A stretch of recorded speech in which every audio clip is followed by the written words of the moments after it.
गरीब दर्जी सास ने सिला 5 बहू का कंबल। हट यहाँ से, मैं यहाँ बैठूंगी। नहीं नहीं, यहाँ मैं बैठूंगी। तू कब से चूल्हे के पास बैठी हुई है, अब मेरी बारी है।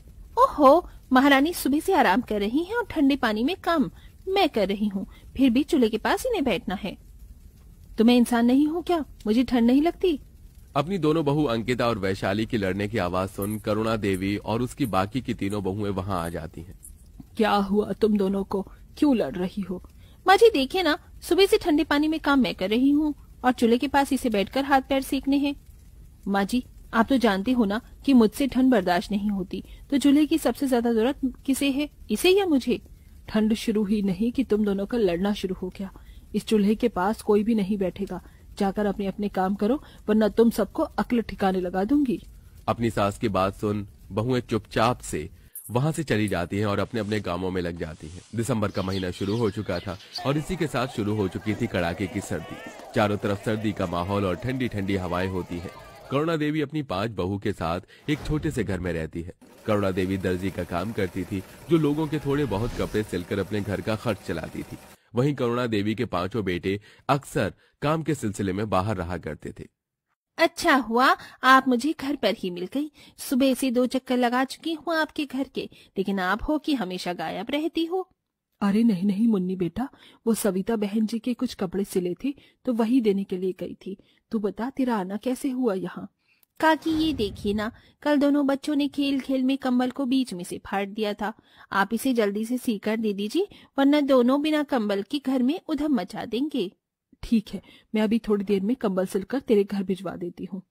करुणा देवी अपनी छोटी सी सिलाई मशीन पर उसे फटे हुए कंबल को सिल ही रही होती है कि तभी उसे फिर से अपनी बहुओं की लड़ने की आवाज आती है, जिसे वो सुन भागी भागी अपनी बहुओं के पास जाती है और देखती है कि शॉल तो मैं ही ओढ़ूंगी। ऐसे किसी शॉल को ओढ़ने की बारी अब मेरी है। नहीं, इसे ओढ़ने की बारी मेरी है। मैं तुम सबकी जेठानी हूँ, ये शॉल तो मुझे ही मिलनी चाहिए। जेठानी हुई तो क्या हुआ, इसका मतलब ये थोड़ी ना कि सभी चीजों पर हक तुम्हारा होगा। ला ये शॉल मुझे दे। 5 बहुएं शॉल को अपनी अपनी तरफ खींचने लगती हैं, जिसके चलते खींचतानी में वो शॉल फट जाती है और 5 बहुओं के हाथ में शॉल का एक एक टुकड़ा आता है, जिसे देख करुणा देवी आग बबूला होकर कहती है, करम चलियो, ये शॉल मुझे तुम्हारे ससुर जी ने दी थी। मेरे पास उनकी आखिरी निशानी रह गई थी, लेकिन तुम 5 ने इस शॉल को फाड़ दिया। माँ जी आप देखिए ना, बाहर कितनी तगड़ी सर्दी है, चारों तरफ ओस ही ओस है। ऐसे में हम 5 बिना शॉल कंबल के कैसे रहेंगे? हाँ माँ जी, हम भी 5 इस रोज रोज की लड़ाइयों से थक चुके हैं, लेकिन ठंड के कहर की वजह से हमें मजबूरन ठंड से बचने के लिए लड़ाई करनी पड़ती है। अपनी बहू की बात सुन करुणा देवी कुछ नहीं कहती और वहां से चली जाती है और अपनी पुराने संदूक को खोलकर उसमें से एक बहुत पुराना कंबल निकालती है। बहुओं, ओ बहुओं, इधर तो आना जरा। जी माँ जी बोलिए। अब तुम 5 को ठंड में ना ही तो शॉल के लिए लड़ना पड़ेगा, ना ही हाथ पैर सेकने के लिए। ये लो, तुम 5 इस कंबल को ओढ़कर आराम से सोना। आखिरकार इस सर्दी से राहत तो मिली। दिन से रात होती है और 5 बहुएं कंबल ओढ़कर सो जाती हैं, लेकिन कंबल की जगह जगह से फटने की वजह से हवा कंबल से आसानी से अंदर बाहर हो रही थी, जिसके चलते इस कंबल में से तो आसानी से हवा अंदर बाहर हो रही है। मेरे पैर तो बर्फ की तरह ठंडे हो रहे हैं। अरे वैशाली, थोड़ी कंबल दो ना इधर। पूरी कंबल तो तुमने अपनी तरफ ही कर ली है। अरे मैंने नहीं, संकिता ने सारी कंबल अपनी तरफ ले रखी है, देखो जरा। अरे मैं तो बिल्कुल बिना कंबल की सो रही हूँ।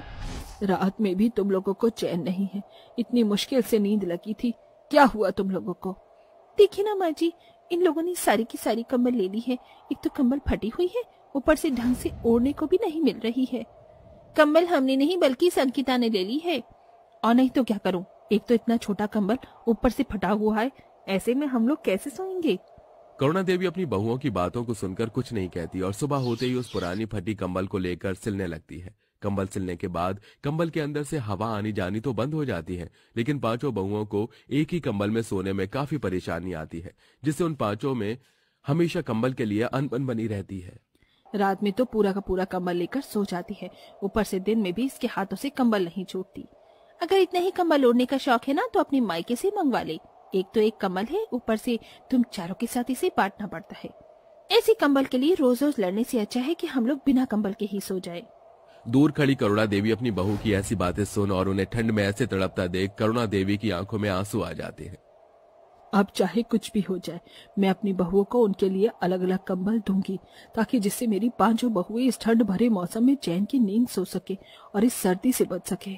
इतना कहकर करुणा देवी अपनी सिलाई मशीन पर बैठ जाती है और दिन रात लोगों के कपड़े, कंबल, चादर सिलती रहती है। माँ जी, आप सुबह से सिलाई कर रही हैं। देखिए 4 बज चुके हैं और आपने अभी तक कुछ खाया भी नहीं है। ठंड में इतनी देर बैठकर काम करेंगी तो आपकी कमर में दर्द शुरू हो जाएगा। नहीं बहू, मुझे कुछ नहीं होगा। जाओ तुम लोग आराम कर लो। सुबह से ठंडे पानी में काम करके थक गई होंगी ना, तुम्हें ठंड भी लग रही होगी।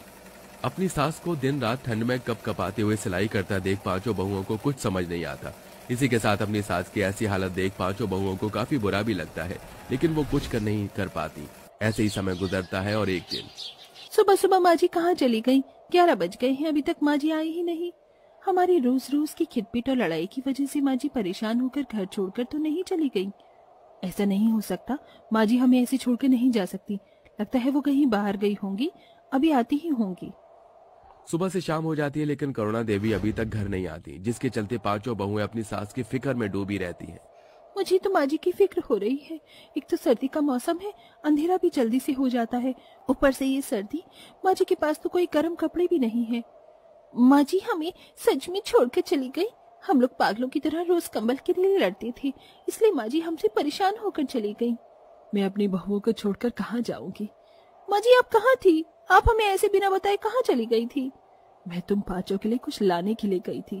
ये देखो। इसमें क्या है माँ जी? खुद ही खोल कर देख लो, पता चल जाएगा।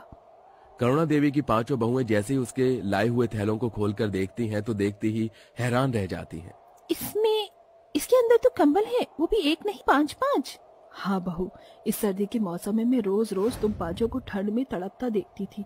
तुम पांचों को ऐसे देख मेरा कलीजा मानो फट जाता था, इसलिए मैंने तुम पांचों के लिए ये कंबल खरीदा। इसका मतलब आप जो दिन रात ठंड में बैठकर कपड़े सिला करती थी, वो सब हमारे कंबलों के लिए था। माँ जी हमें माफ कर दीजिए, हम लोगों की वजह से आपको ठंड में दिन रात मेहनत करनी पड़ी। हमें माफ कर दीजिए, हम तो भूल ही गए थे कि आपको भी हमारी तरह सर्दी लगती होगी। इस सब के बावजूद भी आपने हम सबके लिए मेहनत की। अपनी पांचों बहुओं की आंखों में आंसू देख करुणा देवी कहती है, ऐसे रो मत, ये सब मैंने तुम्हारे लिए ही तो किया है। अब देखो, अब तुम सबको बिल्कुल भी ठंड नहीं लगेगी और तुम सब आराम से सर्दी के मौसम में रहोगे। पांचों बहुएं अपनी सास के गले लग जाती हैं, जिसके बाद अब पांचों बहुएं अपनी अपनी कंबल में आराम से सर्दी के मौसम में सोती हैं और पांचों बहुओं के बीच का मनमुटाव भी खत्म हो जाता है।